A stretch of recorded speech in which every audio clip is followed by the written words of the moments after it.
लोगों के बीच आते थे लोग पागल हो जाते थे। राम के अवतार हैं।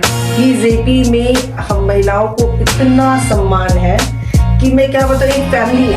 मोदी जी से मिलना चाहती थी। मोदी जी मुझसे मेरा नाम पूछ रहे और मैं उनको देखी जा रही और मुझे समझ ही नहीं आ रहा है उनके अंदर दैव्य शक्ति, देवताओं की शक्ति है। दोस्तों नमस्कार, एक बार फिर बहुत बहुत स्वागत आप सबों का ह्यूमन लाइब्रेरी के एक और बहुत खास एपिसोड पे।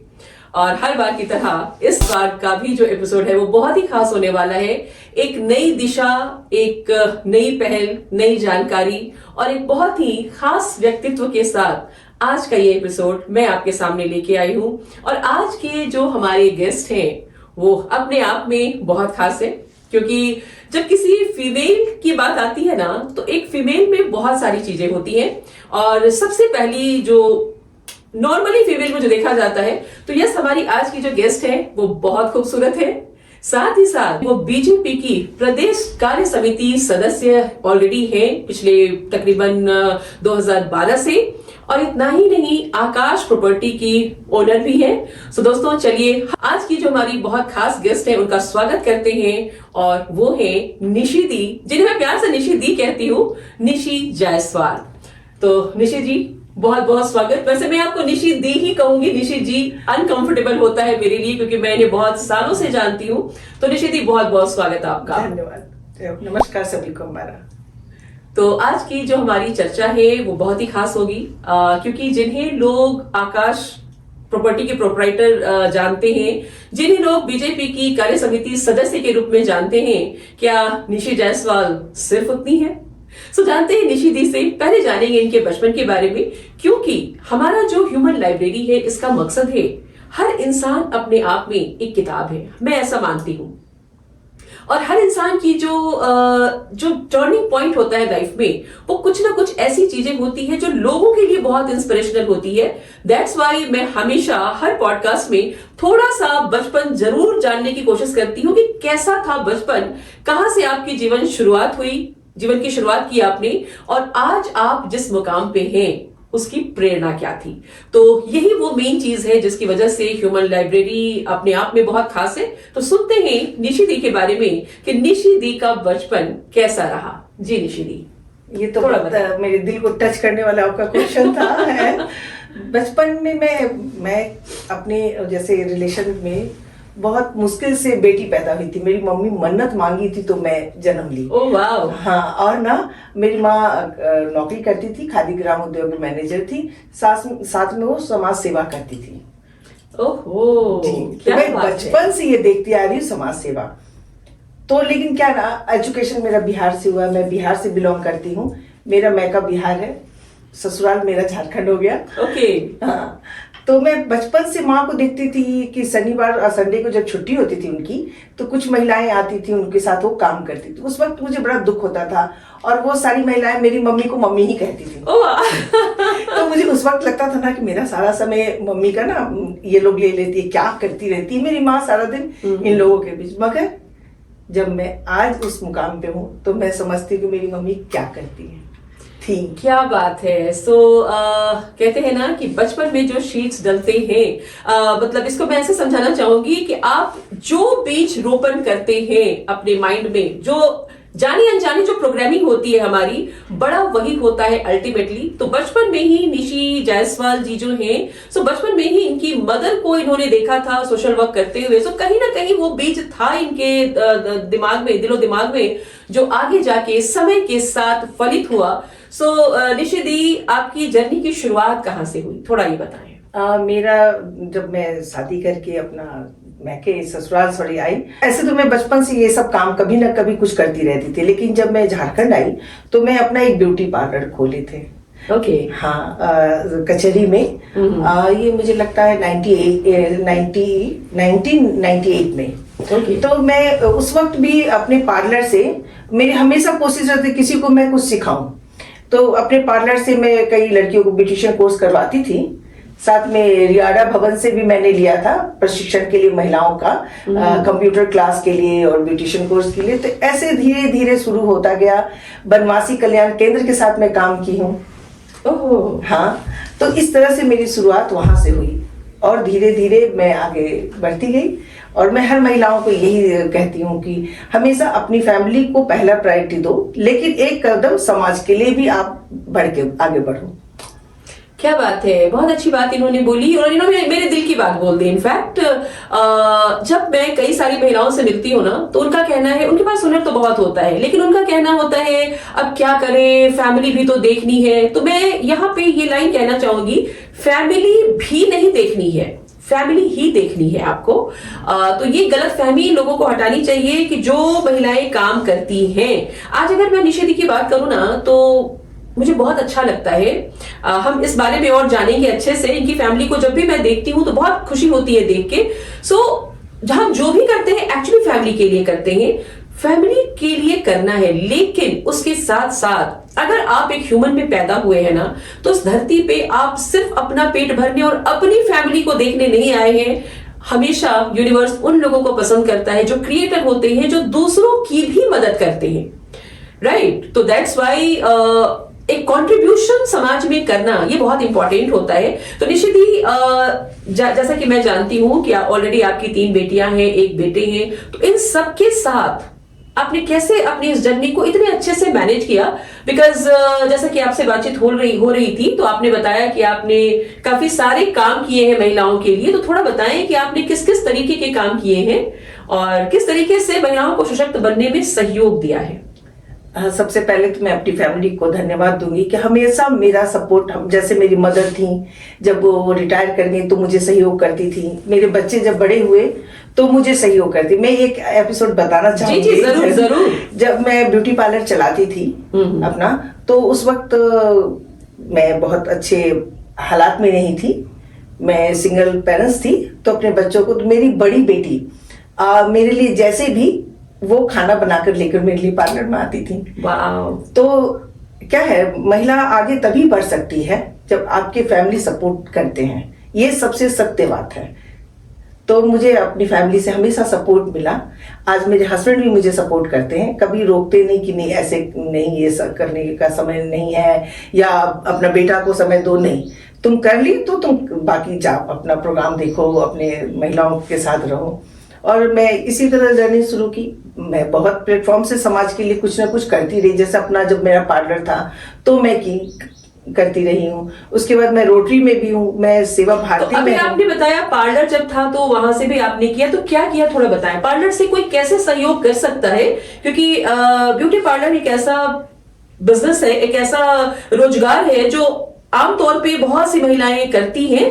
तो वहां से कैसे सहयोग किया जा सकता है? आपने क्या किया वो थोड़ा बताएं, सो दैट हमारी जो और बहनें हैं जो देखेंगे इसको, वो समझ पाएंगी। मैं, जैसे मेरा ब्यूटी पार्लर था और साथ में मैं एक बुटीक चलाती थी, जहां मैं कपड़े खुद स्टिच करवाते थे। तो मुझे ये सब आता था, मैं सीखी हूँ इन सब चीजों को। क्या बात है। जब खाली समय रहा था तो मेरी मदर हमेशा कहती थी कि कुछ सीखो, लड़की को हमेशा कुछ सीख के अपना हुनर रखना चाहिए। तो मैं शॉर्ट हैंड टाइप ही सीख के बैठी हुई। क्या बात है। उस समय टाइम पूरा करता था। तो खैर, तो मैं अपने पार्लर में जैसे कि जो ट्रेनिंग के लिए आती थी, 2 अगर लेडीज ट्रेनिंग के लिए आई तो एक उनके साथ मैं फ्री में ट्रेनिंग देती थी उनको। जैसे कोई 2 लड़की आ रही है तो मैं उनको कहती थी एक किसी को तुम ला सकती हो, तो उसको आप फ्री देंगे। या जो मैं चार्ज ले रही हूँ, उस समय 5,000 रुपए थे, तो 5,000 पर हेड था, तो तुम तीनों में बांट लो तो मैं उसका तुम्हारा डिस्काउंट मिल जाएगा। तो इस तरह से मेरी शुरुआत हुई लोगों को सिखाना, और मुझे इंटरेस्ट बढ़ता गया। फिर उसके बाद मुझे रियाडा भवन से मैं और कई जगह से मैं हेल्प लेने लगी। तो मैं एक साथ 10 लड़कियों का ग्रुप बनाया, ब्यूटिशियन कोर्स अलग और सिलाई कोर्स अलग। मैं इस तरह से सिखाना शुरू किए, और मैं आज भी अपने बजट को मैं कम करती हूँ और उससे समाज सेवा में लगाती हूँ। ये जो मेरे नजदीकी है सभी सच्चाई को जानते हैं। क्या बात है, क्या बात है। तो बजट को कम करती हैं और समाज सेवा में लगाती हैं, मतलब आप अपने एक्सपेंसेस को कम रखती हैं, लेकिन उन पैसों को आप समाज सेवा में लगाती हैं। बहुत अच्छी बात। तो थोड़ा कुछ बताना चाहेंगी? बिल्कुल। जैसे मैं ब्यूटी पार्लर कम जाती हूँ, मैं ब्यूटी पार्लर चलाती थी। क्या बात है। लेकिन मैं पे करके ब्यूटी पार्लर कम जाती हूँ, पहली बात। दूसरी बात, मुझे जैसे छोटी छोटी चीजें हैं, मैं बहुत बाहर का खाना पसंद नहीं करती हूँ। और मेरी फैमिली आप जान रहे हो लग्जरियस है, तो वो लोग थोड़ा अफोर्ड करते हैं, मगर मैं थोड़ा कम करके उसको मैं इन्वेस्ट करती हूँ अपने समाज के लिए। आज भी मैं बोलना नहीं चाहती, चूंकि आप पूछ रहे थे। आज भी मैं महीने का 5-6 लड़की ऐसी है जिसको मैं फाइनेंस किसी न किसी रूप में करती हूँ। जैसे अभी एक लड़का है, उसको ठेला लगाना है और वो बहुत डिप्रेस्ड अपनी जिंदगी से हो गया था, मतलब ऐसा डिप्रेस्ड हो गया। तो मैं बताऊं तो सब, हाँ हाँ प्लीज। तो वो सुसाइड करने जा रहा था और मुझे बोला दीदी मैं अब नहीं बचूंगा, मैं मर जाऊंगा, क्योंकि कोई से शादी किया, उसकी लाइफ सक्सेस नहीं हुई। मैं उसको अभी इन्वेस्ट करके 50,000 रुपए देकर अभी मैं वो फूड स्टॉल, वो कहता है फूड स्टॉल, और अभी वो शुरू किया है। क्या बात है निशि दी, वेरी नाइस।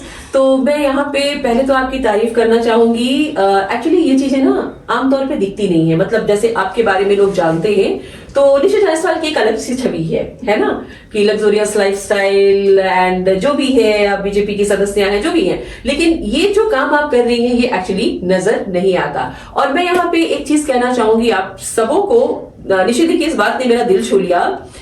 ये ऑलरेडी एक ब्यूटिशियन रह चुकी हैं, आप इनकी खूबसूरती को भी देख रहे हैं, लेकिन एक कितनी अच्छी पॉइंट इन्होंने बोली है कि मैं बहुत पैसे देके ब्यूटी पार्लर नहीं जाती।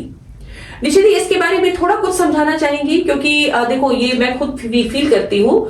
मुझे लगता है ना कि जब आप में बहुत ज्यादा क्वालिटीज होती है तो आपको अननेसेसरी मतलब पार्लर जाना चाहिए। मैं ऐसा नहीं कहती पार्लर नहीं जाना चाहिए, लेकिन जिस तरीके से लोग अपने पैसों को फेंकते हैं और उनको लगता है कि ब्यूटी पार्लर जाके वो बहुत खूबसूरत हो जाएंगे, निश्चित क्या ये सही है? नहीं, ब्यूटी पार्लर जाके अपने आप को जैसे एक किसी चीज को ढालना होता है। आप ब्यूटी पार्लर जाओ, वहां जाकर के बहुत चीजें ऐसी हैं कि आपके अंदर वो चेंजेस आते हैं जो महिलाओं को जरूरी है कि थोड़ा ब्यूटी पार्लर जाए, हेयर कट, कॉन्फिडेंस भी आता है, कॉन्फिडेंस आता है, ये सब सेल्फ लव आता है। तो पार्लर जाना भी बहुत जरूरी है, लेकिन बहुत ऐसी चीजें हैं कि जो आप अपने घर पे कर सकते हो। जैसे मेरी माँ कहती थी कि किचन में जब जाते हो तो इतनी सारी चीजें हैं कि तुम उसको इस्तेमाल करो तो तुम्हें निखार बना रहेगा। तो हम लोग पॉन्ड्स लगाकर आज तक हैं। तो मैं जैसे किचन में जाती हूँ और मेरे फैमिली को एक सब्जी मेरे हाथ का चाहिए, तो जब मैं जाती हूँ तो मैं ये पार्लर की सेल कम नहीं कर रही हूँ। मैं नहीं, हमारा मकसद वो बिल्कुल भी नहीं है। हाँ। पार्लर अपने आप में एक बहुत बड़ा रोजगार है और हम लोग तो चाहेंगे कि बहुत सारे लोग, बहुत सारी महिलाएं जो इस हुनर को नहीं जानती है सीखें और आए। लेकिन यहाँ पे बात सिर्फ उस मुद्दे पे हो रही है कि जो ऑलरेडी ब्यूटी पार्लर चलाती थी उनका मानना है कि कुछ चीजें ऐसी होती हैं जिनको नहीं करके भी हम अपने आप को खूबसूरत रख सकते हैं, और दैट्स व्हाई अननेसेसरी जो पैसा फेंकने की आदत है उसको बचा करके किस तरीके से निशि दी उसका सदुपयोग कर रही है। मैटर वो है निशि दी कि उस पैसे का आप इस्तेमाल कहाँ कर रही है, प्रायोरिटीज क्या है, क्योंकि पूरी जिंदगी ना हम खुद पे ही खर्च करते रहते हैं और हमारे पास कभी दूसरों को देने के लिए होता नहीं है। तो कटौती अगर की जा सकती है तो कहां से इन्होंने कटौती की और आज किस तरीके से लोगों की मदद कर रही है, ये एक बहुत ही इंस्पिरेशनल स्टोरी है। यस निशि दी, तो आप कह रही थी कि आप बाहर का भी बहुत खाना पसंद नहीं करती हैं। मैं कभी फ्रेंड्स के साथ जाके एंजॉय करने के लिए, उनके साथ खुशी बांटने के लिए मैं जाती हूँ, ऐसा नहीं, लेकिन बहुत कम जाती हूँ, रेयर ही मैं जाती हूँ। तो हमारे किचन में ऐसे कई चीजें कि आप उसको लगा लो, थोड़ी देर रहने दो तो निखार बना रहेगा। और ब्यूटी पार्लर जाना भी उतनी जरूरी है। हाँ, अपना सेल्फ ब्यूटी बना के भी रखना उतनी जरूरी है। बिल्कुल बिल्कुल, ये तो मैं बहुत ज्यादा स्ट्रांगली बिलीव करती हूँ, क्योंकि एक फीमेल अगर खुद पे समय और पैसा खर्च ना करे तो कहीं ना कहीं कॉन्फिडेंस कम भी होता है। और निशि दी, मैंने तो देखा है कि बहुत अच्छी खासी पढ़ी लिखी लेडी जो शादी से पहले बहुत कॉन्फिडेंट होती हैं, शादी के बाद जब वो घर में उनको फिर कोई मौका नहीं मिलता उस तरीके का तो उनका कॉन्फिडेंस लेवल काफी कम हो जाता है। तो खुद को हमेशा मेंटेन जरूर रखिए। सो पार्लर जाना है, सेल्फ लव करना है, सब कुछ करना है। बात यहाँ हो रही है कि किस तरीके से हम लोग सोशल वर्क भी थोड़ा करें, क्योंकि निशि दी मेरे लिए एक बहुत बड़ा एग्जाम्पल है और सोशल वर्क की जो जर्नी है इनकी वो एक्चुअली इतनी ही नहीं है। सो हम जानेंगे निशि दी से और भी ज्यादा कि सोशल वर्क में इन्होंने किस तरीके से शुरुआत की और क्या क्या कर रही हैं, किस तरीके से किया जा सकता है। बहुत सारी इनके पास देने को हमारे पास नॉलेज है सोशल वर्क को लेके। सो निशि दी थोड़ा बताएं कि किस किस तरीके से आपने शुरुआत की। लाइक जैसा कि मैंने सुना है कि आप रोटरी में भी रह चुकी हैं, है ना, तो बहुत सारी चीजें आपने की हैं, तो थोड़ा बताएं लोगों को ताकि हम लोग इस और भी लोग आगे आ पाए। जैसे आपने अभी एक कहा सरिता जी कि कई लेडीज पढ़ लिख करके भी घर में आकर उनका कॉन्फिडेंस कम होने लगता है। वो मैं क्षमा चाहूंगी, लेकिन कम इसलिए होने लग जाता है क्योंकि फैमिली सपोर्ट थोड़ा कम मिलता है और उनको लगता है कि फिर हम फैमिली छोड़कर कैसे कुछ करें। तो इसमें वो बंटने लगती हैं और थोड़ा सा उनको डिप्रेशन में आती है। मैं उन महिलाओं के लिए कह रही हूँ कि आप कभी ये नहीं सोचो कि आप थोड़ा कम समय फैमिली को दे रहे हो तो इससे कुछ बहुत बुरा होगा। नहीं, आप शुरुआत तो करो फैमिली को देते हुए समाज को देने की, या जो आपको इच्छा है उस काम को करने की। आपकी जिस चीज में खुशी वो जरूर करो आप। तो मैं जैसे मैं अपनी फैमिली को देखती हूँ, 4 बच्चे हैं हमारे और माता रानी की कृपा से आज सब अपनी जगह अच्छे से हैं। अब्रॉड में मेरी डॉटर, आज एक बीच वाली डॉटर मेरी PWC में है, HR हेड है, और एक मेरी डॉटर सबसे छोटी वाली है जो फैशन डिजाइनिंग करके, तो सब अपनी जगह खुश है, दिल्ली में है। तो मैं हमेशा मैं यही करती रही कि कोई प्लेटफॉर्म ढूंढती थी उनके साथ में काम करूं। तो जैसे मैं सेवा भारती ज्वाइन की, खुद का सेल्फ में कर रही थी अपने संस्था के थ्रू। मेरी एक खुद की भी संस्था है, मैं उद्यमी महिला समर्थ, तो मैं उसके द्वारा मैं काम करती थी। उसके बाद मैं सेवा भारती जुड़ी। सेवा भारती में मुझे बच्चों को समर्थ बनाने की किशोरी विकास का मुझे प्रदेश अध्यक्ष बनाया गया। सेवा भारती क्या है, थोड़ा बताइए। सेवा भारती एक संस्था है जहां हम समाज के उन पिछड़े बच्चों को, महिलाओं को काम देते हैं। वो बहुत ही बड़ा है, जैसे उस संघ से भी जुड़े हुए हैं और उसमें हमारे गुरुजी हैं। तो मैं इस टॉपिक को बाद में लाती हूँ। अच्छा, तो मैं सेवा भारती में थी, अभी भी हूँ। तो किशोरी विकास का एक करके उसमें साथ में मुझे दिया गया था। तो मैं काम करती थी जो बच्चे को संस्कार देना, और आज भी संस्कार स्कूल, सहेली सेंटर सेवा भारती के थ्रू चलता है। संस्कार स्कूल कि हम सनातन हैं, तो ये चीज को भी जानकारी छोटे छोटे बस्तियों में सेवा भारती करते हैं। निशी दी, अभी आपसे पता चल रही है ये चीजें कि संस्कार स्कूल कुछ है। देखो ये चीजें तो सच पूछो तो आप लोगों तक पहुंचती भी नहीं है। जैसे मुझे नहीं मालूम था कि संस्कार स्कूल बोल के भी कुछ है। आप कभी बस्ती में जाओ, उन छोटे छोटे बस्ती में जाओ जिसमें संघ के लोग, सेवा भारती भी संघ से ही है। BJP के कई विंग हैं। ओके, तो मैं बाद में इस पे आती हूँ। तो ये हम लोग समाज में काम करते, ऐसे छोटे बस्ती जैसे कोर बस्ती एक करके झारखंड में है। आप लोग गए होंगे। तो आज सेवा भारती वहां भी काम करती है। आप ऐसे गांव में चले जाओ, तो ऐसे गांव में अभी जुड़हा में हमारा इतना बड़ा सेवा भारती का स्कूल है। अच्छा, 10 वो कोई जोना फॉल के साइड जाओगे तो है, जहाँ पे वहां पे वो क्या कहते हैं, प्रशिक्षण बच्चों को दिया जाता है। स्कूल चल रहा है हॉस्टल के साथ में, वहाँ नर्सिंग हॉस्पिटल है, और हॉस्पिटल के साथ गाड़ी है जो गांव में घुसती है वो गाड़ी, और उनको उन महिलाओं को, पुरुष को वो मतलब इलाज करते हैं फ्री ऑफ कॉस्ट। तो संघ बहुत काम करते हैं, अंदर घुस के जमीनी काम करते हैं। तो मैं उनके साथ भी काम की हूँ और मैं बहुत खुश होती हूँ। संघ को थोड़ा सा क्लैरिफाई करेंगे, संघ से मैं समझ नहीं पा रही, संघ क्या?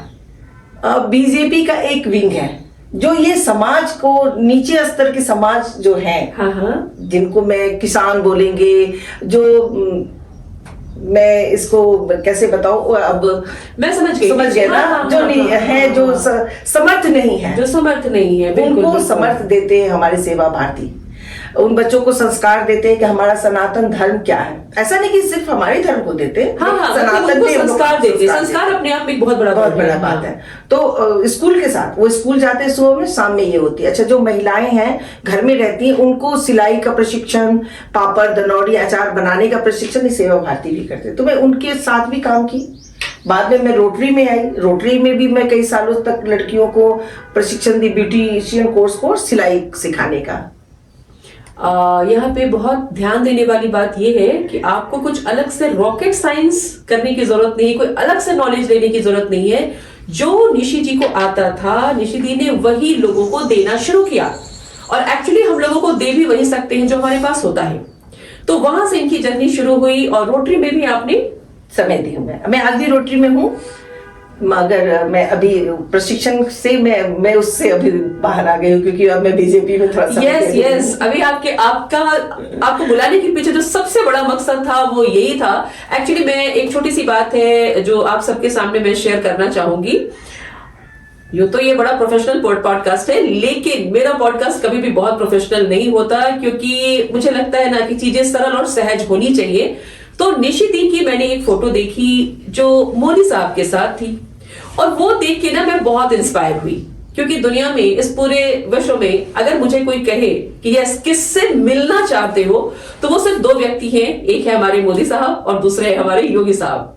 तो मुझे बहुत अच्छा लगा, और मैं निशिदी को हमेशा देखा करती थी काफी दिनों से, ये काफी सोशली एक्टिव है। सो इनका बीजेपी का सफर कहां से शुरू हुआ, कैसे इनकी ये जर्नी शुरू हुई, और आज बीजेपी के साथ ये क्या कर रही है, आगे बहुत सारी चीजें हैं जो हम इनसे जानने को बहुत उत्सुक है। तो सबसे पहले समझते हैं कि निशिदी का बीजेपी के साथ सफर कैसे शुरू हुआ। सो यस निशिदी, बताइए कि बीजेपी के साथ आपका सफर कैसे शुरू हुआ। मैं इस बात को फिर अपनी मम्मी से शुरू करूंगी। मेरी मम्मी विद्यार्थी परिषद में वो थी, तो मैं इस चीजों को उस वक्त नहीं समझती थी कि क्या कह रही हैं, किस चीज में है। लेकिन मेरी मम्मी का मुंह से ना हमेशा मैं एक चीज सुनती थी कि जब बीजेपी सरकार आएगा, हाँ, तो दुनिया बदल जाएगी। ओ माय गॉड, ये कब की बात है? ये मैं बचपन में सुनती थी, सच कह रही हूँ। जब मैं 10th में थी, 9th में थी, तो हमेशा मेरी माँ, जैसे कि कभी मेरे फैमिली में आर्मी में भी कई हैं, मेरे मामा जी हैं, तो हमेशा मम्मी मामा जी बात करते थे। मेरे मामा जी हमेशा कहते थे कि कब आएगा बीजेपी सरकार, कब वही है, बिहारी लैंग्वेज है, तो हम लोग को बहुत कुछ अच्छा होगा करना। तो मैं उस वक्त से सुनती आती थी बीजेपी भी। लेकिन जब मैं 2012 से पहले 10 में जब कोई गुजरात का एक प्रोग्राम हुआ और मैं मोदी जी को मैं इस रोल में देखी, तो पता नहीं मेरे अंदर कुछ खिंचाव आया कि मैं बीजेपी में मोदी जी से मिलना चाहती हूँ। तो मैं किसी को कहती थी ना कि मैं मिलना चाहती हूँ, तो लोग ऐसे बातों को टाल देते थे। लेकिन जब मैं सेवा भारती में जुड़ी, मैं अपने गुरु शरण जी हैं, हमारे प्रांत प्रचारक सेवा भारती, मेरे पिता समान है, गुरु जी हैं, और मैं बहुत रिस्पेक्ट उनको करती हूँ। तो उन्होंने भी हमको कहा कि तुम काम करो, अपनी पहचान तुम्हारी खुद बन जाएगी और तुमको मोदी जी खुद बुलाकर मिलेंगे। क्या बात है। अच्छा, सेवा भारती भी बीजेपी का विंग है? विंग है। ओह, लवली लवली लवली। तो क्या बात है। तो मैं इस तरह से शुरुआत हुआ, सेवा भारती से आपकी शुरुआत में। हाँ, मेरा मेन बीजेपी की तरफ खिंचाव सेवा भारती के साथ साथ चला। मतलब शुरुआत सेवा भारती से इन्होंने की थी, सहज सेवा भाव से, फिर मोदी जी को देख करके इनको बीजेपी का और अट्रैक्शन आया। राइट निशिदी? राइट।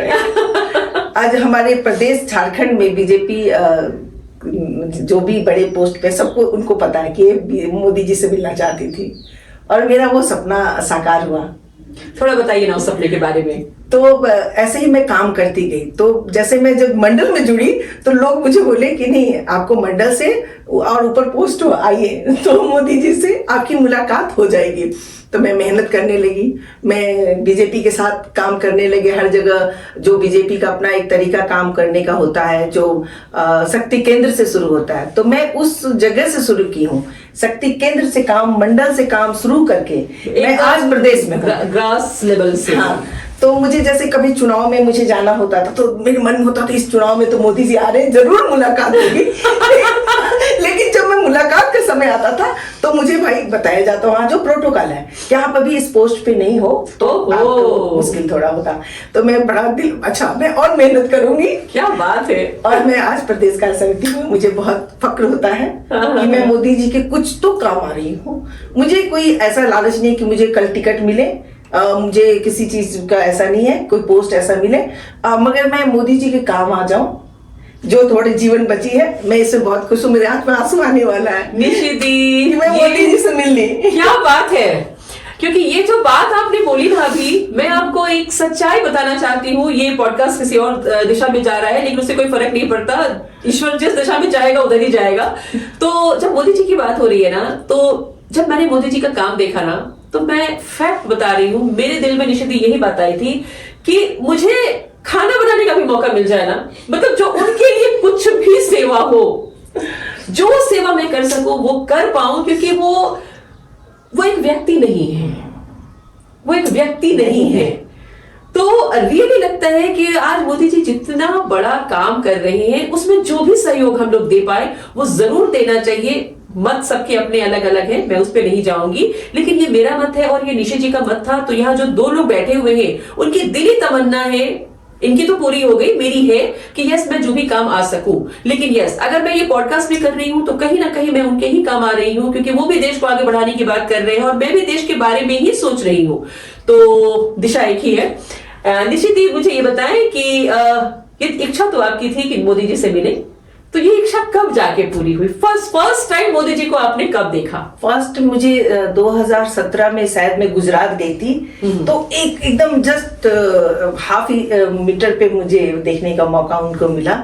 और उसके बाद अभी कुछ दिन पहले झारखंड में जब इलेक्शन आप कुछ बता रहे थे ना, कुछ टच करने की बात बता रहे थे, जो मैं चाहती हूँ दर्शकों तक पहुंचे। जब मैं गुजरात गई थी तो पहले मोदी जी लोगों के बीच आते थे, लोग पागल हो जाते थे, तो मोदी जी सबको आशीर्वाद जस्ट उनको टच करते हुए अपना ये करते थे। तो मुझे एक बार मोदी जी का स्पर्श हो गया और मैं उस दिन तो मैं दूसरी दीवानी हो गई।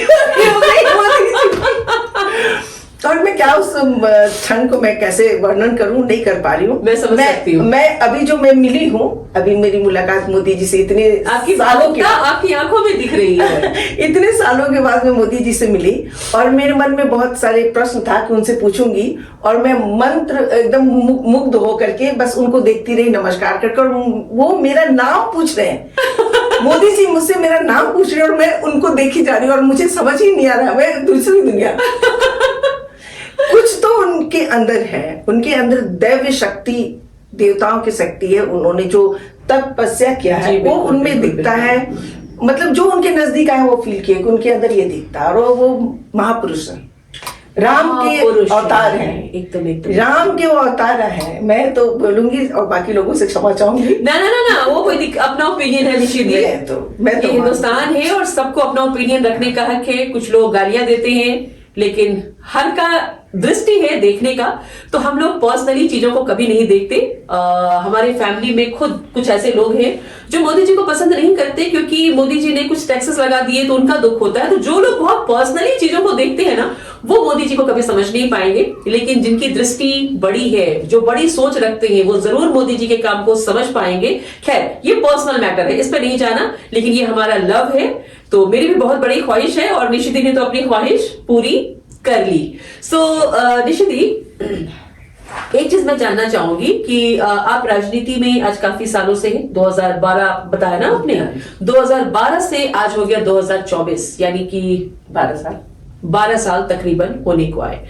तो राजनीति को लेकर के, राजनीति और महिलाएं एक बहुत बड़ा कंट्रोवर्सी है। कुछ लोग इसे बहुत अच्छा नहीं समझते, उनको लगता है कि राजनीति औरतों के लिए नहीं है। तो थोड़ा जो ऑलरेडी 12 सालों से जिन्होंने राजनीति में अपना जीवन दिया है, बहुत सेवा भाव भी दिया है, तो मैं जानना चाहूंगी निशि जी से कि राजनीति में इनको कैसी फीलिंग आई है और ये क्या सलाह देंगी औरतों को। इसके बारे में बाद में आएंगे, पहले इनकी फीलिंग लेते हैं कि कैसा रहा इनका राजनीतिक सफर।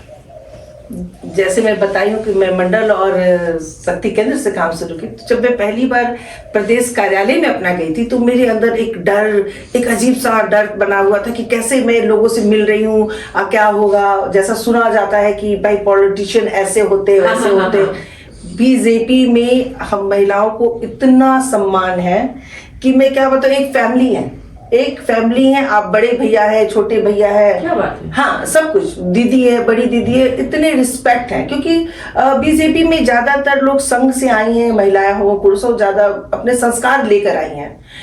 अब जैसे कहा जाता है कि हर जगह तो एक दो प्याज सरा होता है लेकिन बाकी पार्टी का मैं नहीं कुछ ऐसा बोलूंगी, लेकिन बीजेपी में आप फैमिली वाला फीलिंग देखोगे, चाहे वो पुरुष हो या। अभी आपने जो बात बोली वो अधूरी छोड़ दी आपने, उसको थोड़ा क्लैरिटी दे दो। अब देखो, हर जगह तो कुछ ऐसे भी होते हैं, तो बीजेपी में मतलब कम है। सही और गलत लोग हर जगह होते हैं, निशिदी ये कहना चाह रही है। तो किसी व्यक्ति से किसी पार्टी को नहीं वो करा जा सकता है, यही कहना चाह रही है ना। चाह रही हूँ कि कुछ ऐसे व्यक्ति होते हैं पुरुष, और वो अपनी मर्जी से गलत करते हैं। पार्टी में कहीं उनको फोर्स नहीं है, आप काम करेंगे तभी पोस्ट है, ये सबसे बड़ा सत्य है। आपके काम से ही वहां पोस्ट है, कोई शॉर्टकट बीजेपी में नहीं है। ये एक बहुत बड़ी बात आपने बोली, क्योंकि अधिकतर महिलाओं को लेकर लोगों का दिमाग अलग तरीके से चलता है। तो बहुत सही बात इन्होंने बोली है कि बीजेपी में कोई शॉर्टकट नहीं है। जब आप काम करते हैं, जब आपका काम दिखता है, तभी इस क्षेत्र में आप आगे बढ़ रहे हैं। बहुत बढ़िया। तो और अभी अभी अगर मैं आपसे पूछूं तो अभी आपका क्या नजरिया है, किस तरीके से आप लोग काम कर रहे हैं? बीजेपी में तो सबसे पहले शुरू से मोदी जी शक्ति को बढ़ावा दिया। हम महिलाओं के लिए बहुत काम किया है। कितनी सारी चीजें लागू हुई है, महिलाओं के लिए है। सखी पेमेंट है, मैं अभी बोलूंगी इसको बाद में। तो ऐसी कई योजनाएं मोदी जी महिलाओं के लिए बीजेपी में है। अभी तो चमत्कार ही हो गया कि दिल्ली का, आप सबको पता है, दिल्ली में 27 सालों के बाद बीजेपी सरकार आई। लेकिन किसी ने नहीं सोचा था कि एक महिला वहां की सीएम बनेगी। और वो रेखा दी को बहुत बहुत बधाई हो। और जिनके साथ मैं काम करने का मुझे यूपी चुनाव में मौका मिला था, 1 महीने जब मैं यूपी चुनाव में थी, रेखा दी के साथ रही हूं मैं। और आज वो सीएम बनी है। इससे बड़ा मतलब क्या मोदी जी दे सकते हैं परिणाम कि वो महिलाओं के लिए कितना सोचते हैं। क्या बात है। तो अभी थोड़ा, अब जब अब ये टॉपिक शुरू हुआ है तो निशित बताएं कि महिलाओं के लिए क्या क्या योजनाएं हैं, जिसके बारे में भी आप कुछ थोड़ा बोला आपने। जैसे एक पहले शुरुआत से मैं बता रही हूँ, जैसे बेटी बचाओ बेटी पढ़ाओ है।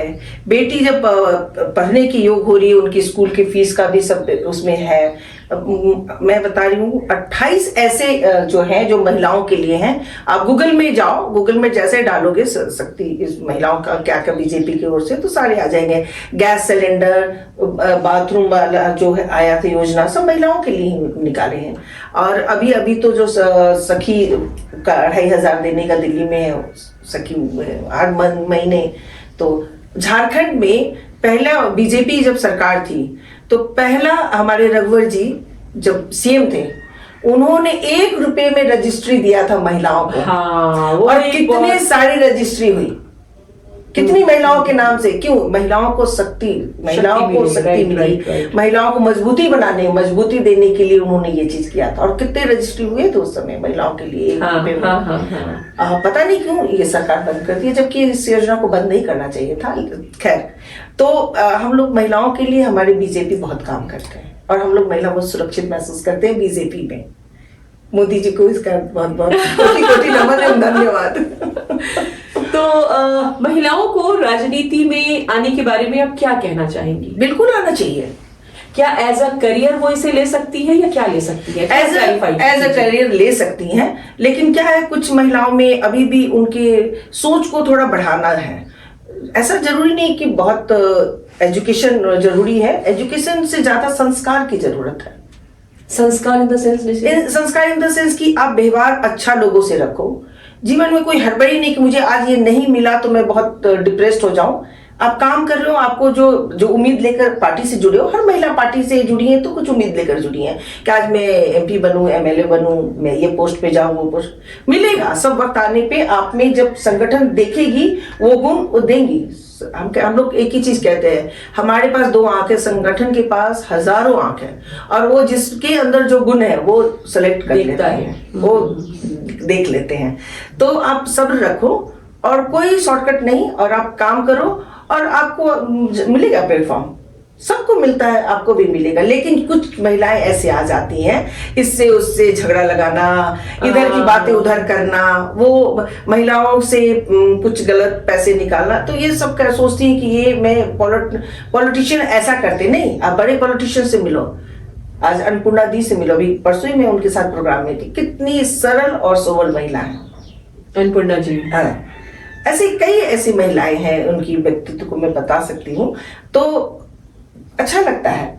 लेकिन कुछ महिलाएं ऐसी आ जाती हैं कि जिसकी वजह से थोड़ी सी महिलाओं पे भरोसा मुश्किल हो जाता है करना। तो मैं उन महिलाओं से मदद मैं करना चाहूंगी, और मैं क्षमा भी चाह रही हूँ कि अपने आप को थोड़ा ग्रेविटी रखना चाहिए। अपना सम्मान पहले खुद आप करो। आपने पहले ही बोला सबसे पहले कि जो बोगे वही फल अब मैं काट रही हूँ। तो हर महिला को, मैं पुरुष को भी बोल रही हूँ कि जो आप बो रहे हो वो आपको यहीं से काट के जाना है। बिल्कुल, आप सही बो रहे हो, सही काटोगे फल, आपका फसल अच्छा होगा। गलत बोगे गलत होगा, ये तो सत्य है। क्या बात है, बहुत बढ़िया। तो महिलाएं भी राजनीति में आए, क्योंकि देखो ऋषि, मैं खुद ही बहुत ज्यादा सोशल वर्क करती हूँ, लेकिन राजनीति को लेकर हमेशा मेरे दिमाग में एक डर रहता है, क्योंकि ना वो राजनीति की एक पिक्चर जो है, जो छवि है, वो ऑलरेडी मुझे लगता है कि शायद ये जगह महिलाओं के लिए नहीं है। जबकि मैं इतना ज्यादा ओपन माइंडेड हूं तो भी एक हल्का सा फीलिंग है राजनीति को लेके। तो दैट्स वाई ये सवाल मतलब पर्सनल मेरा था, ये दर्शकों के लिए हो ना हो, ये सवाल मेरे लिए था कि क्या राजनीति को महिलाएं आराम से ज्वाइन कर सकती हैं, क्या उनके लिए ये सही जगह है। तो ये एक फीलिंग थी मेरे दिमाग में और निशिदी ने बताया है कि बहुत अच्छी चीज है और हर किसी को आगे आना चाहिए। निशिदी, महिलाओं को आप क्या सलाह देना चाहेंगी? आपने इतनी दुनिया देखी है, इतना कुछ किया है, तो अगर मैं महिलाओं की बात करूं खासकर, आप क्या सलाह देना चाहेंगी? मैं महिलाओं कैसे उनका उत्थान हो सकता है? बिल्कुल, महिला जैसे दया भावना की देवी होती हैं, बिल्कुल आप वही रही है। लेकिन महिला दुर्गा और काली भी हैं, लेकिन जब ऐसा समय आए तो दुर्गा काली बनिए, वरना दया की पात्री रहिए। और हमेशा हमेशा आपको अपने जीवन का लक्ष्य, आप में क्या चाहते हैं, कोई डॉक्टर, इंजीनियर, पॉलिटिशियन जो बनना चाहते हो, उसको लक्ष्य को कभी नहीं छोड़िए। मैं अपनी तीनों बेटी को पहले पढ़ाई कराकर जॉब की, फिर मैं शादी की हूँ उनको। तो अपना लक्ष्य तो खुद ही आपको तय करना है, सहयोग फिर लोग करेंगे आपके साथ। Very valid point. और पता नहीं क्यों निशिदी की कुछ बातें मेरे से बिल्कुल वही बातें ये बोल रही हैं जो मैं सोचती हूँ। क्योंकि बहुत सी औरतें तकलीफ में इसलिए होती है, या सिर्फ औरतों की बात नहीं है, बहुत सारे लोग भी ऐसे हैं जो तकलीफ में हैं, वो लाइफ में हमेशा तकलीफ में रहते हैं और दुख में रहते हैं। वो ऐसा इसलिए होता है क्योंकि उनके पास खुद का उनका कोई लक्ष्य होता नहीं है। और जब आपको ये पता नहीं है कि आपको चाहिए क्या, तो कहीं ना कहीं से कुछ ना कुछ तो आपके जीवन में आने ही वाला है। सो अगर आपके पास आपका लक्ष्य है तो डेफिनेटली आपका जीवन सही दिशा में जाएगा और तब आपको लोग सहयोग करेंगे।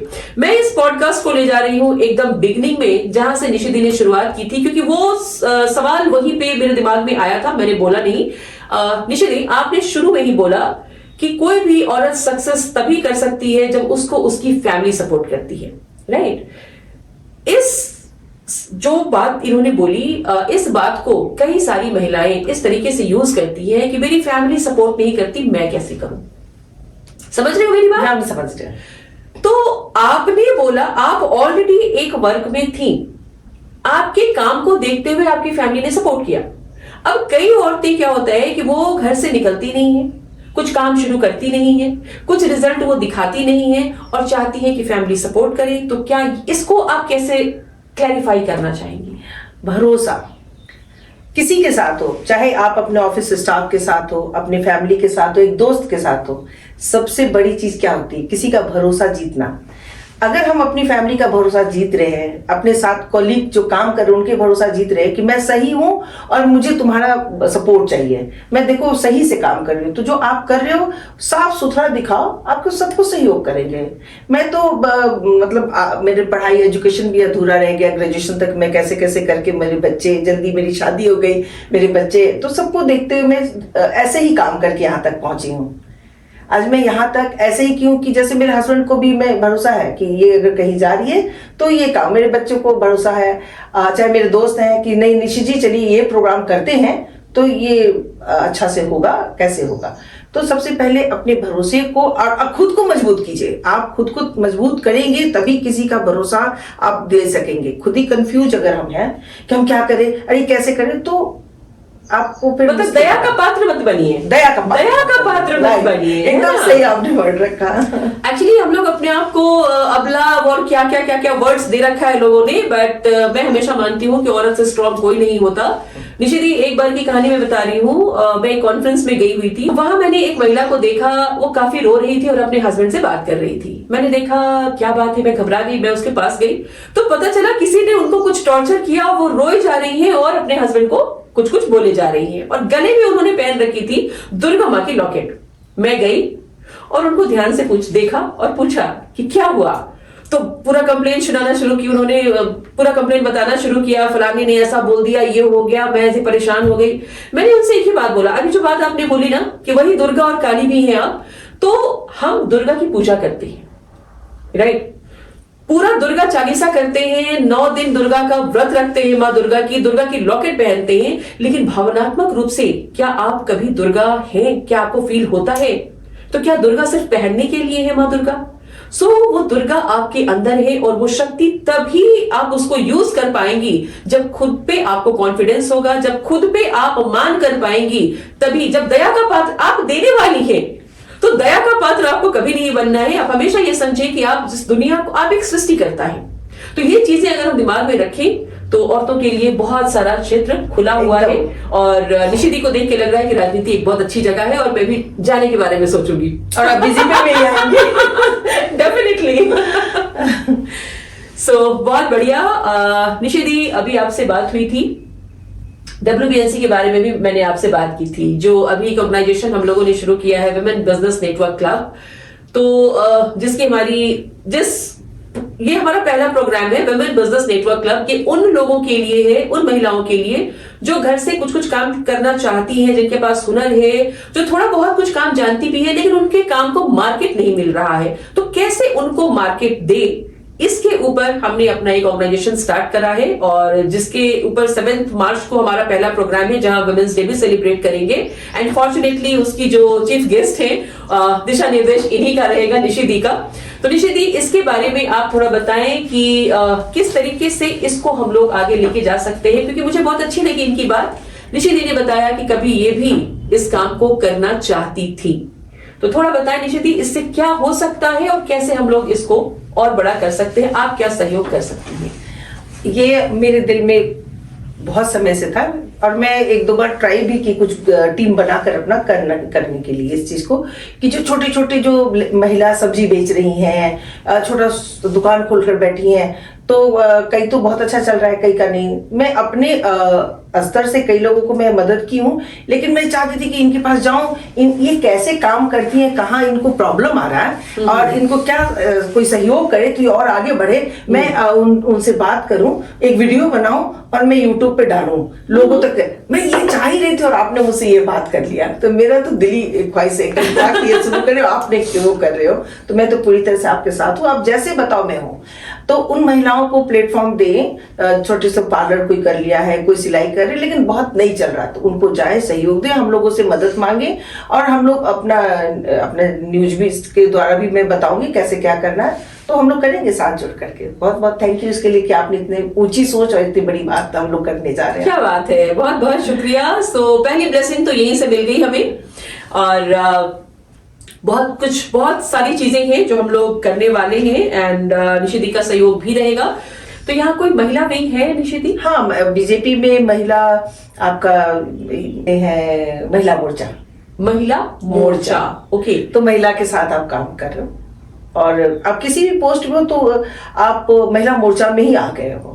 पोस्ट कोई भी हो, महिलाओं के साथ आप काम करो, अलग है सब कुछ। मतलब अगर महिलाएं जुड़ रही हैं तो वो महिला मोर्चा में ही है। हाँ, है ना? हाँ, हाँ, हाँ। तो आप दर्शकों को थोड़ा ये भी बता दें कि अगर कुछ महिलाएं इस क्षेत्र में आगे बढ़ना चाहें तो उनको शुरुआत कैसे करनी होगी? आप समाज सेवा आप कर रहे हो, आप हम लोगों से मिलो, जिस प्रदेश में हो, जिस जिला में हो, आप वहां पे बीजेपी कार्यालय पता करो, आप वहां जाओ। और अभी जैसे मैं सदस्यता अभी अभियान चल रहा है, मैं हम लोगों ने कितने सदस्य जोड़े हैं लोगों को बीजेपी से, और जो सनातन दिल दिमाग से है तो ऐसे ही बीजेपी से है। तो मैं थोड़ा आगे बढ़ के ये बात को बोली हूँ। खैर, तो हम लोग बस सदस्य बन गए, आप बीजेपी से जुड़ गए, आप बीजेपी के साथ काम करते जाओ, जितनी आप में समर्थ है उस हिसाब से आपको काम दिया जाएगा, आप काम करो। हम लोग 1 महीने यूपी चुनाव में गए थे, अपनी महिला मोर्चा अध्यक्ष आरती सिंह के नेतृत्व में, आरती कुजूर जी के नेतृत्व में मैं कई जगह चुनाव में गई हूँ। तो महिला मोर्चा की अध्यक्ष अभी वो है, तो अच्छा लगता है, बहुत बढ़िया लगता है काम करना। ओके, नहीं तो मतलब अगर ज्वाइन करना हो किसी को तो कहाँ से शुरू करना होगा? आप सदस्यता लीजिए ना। हाँ, कैसे ले सकते मैं हैं? अभी एक मिस कॉल देंगे या मैं अपने से आपको वो नंबर मिल सकता है ना, जो मैं आपके इस पॉडकास्ट के नीचे में मैं डाल दूंगी ताकि दीजिए। लोग उस नंबर पे बात करके एकदम। सदस्यता ले पाए। हाँ, मैं दे देती हूँ, लिंक भी आता है, जो आपके नियर डियर होंगे तो बीजेपी से, तो एक लिंक भी देंगे, उससे आप जुड़ो। और नहीं तो एक वो नंबर भी है जिसपे मिस कॉल मारोगे, आप सदस्य बन जाओगे, आप फिर आप बीजेपी के हो। क्या बात है, बहुत बढ़िया। सो बहुत अच्छी जानकारी दी निशिदी ने आज, और मैं इन्हें एक मिसाल मानती हूँ, क्योंकि अगर हम देखें तो जर्नी कहाँ से शुरू हुई, किस तरीके से अपने 3 बच्चियों को पाला बड़ा किया और अपनी सारी जिम्मेवारियों को निभाते हुए किस तरीके से स्टेप बाय स्टेप निशिति ने आगे की जर्नी की, बढ़ी है आगे। लेकिन देखने की बात यह है कि ये चाहती तो जब इनको एक बच्चे जब बड़े हो गए और एक कंफर्टेबल लग्जरियस लाइफ इनके पास थी तो शायद ये एंजॉय कर सकती थी उसको, लेकिन क्यों वहां पर ये स्टॉप नहीं हुई और क्यों इन्होंने उन लग्जरी लाइफ के अलावा इन्होंने काम करने का एक निर्णय लिया, क्यों आज समाज में ये सहयोग कर रही है, इसका एक ही रीजन है जो मैं मानती हूँ निशिति, आप करेक्ट कर देना।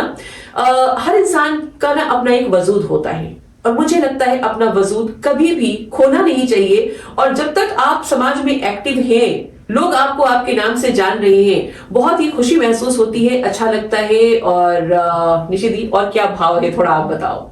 मैं यही चाहती हूँ, मैं समाज से, मैं भी थोड़ी लालची हूँ, तो मेरा लालच ये है कि जब मैं इस संसार से विदा लूं तो कुछ लोग रहे, अरे निशी जी ऐसे की मेरे साथ, वैसे की मेरे साथ, और मैं कुछ अच्छा ही छोड़ के जाऊं, यही लालच है मेरा। क्या बात है, सुपर, ऑसम ऑसम, मजा आ गया निशिति।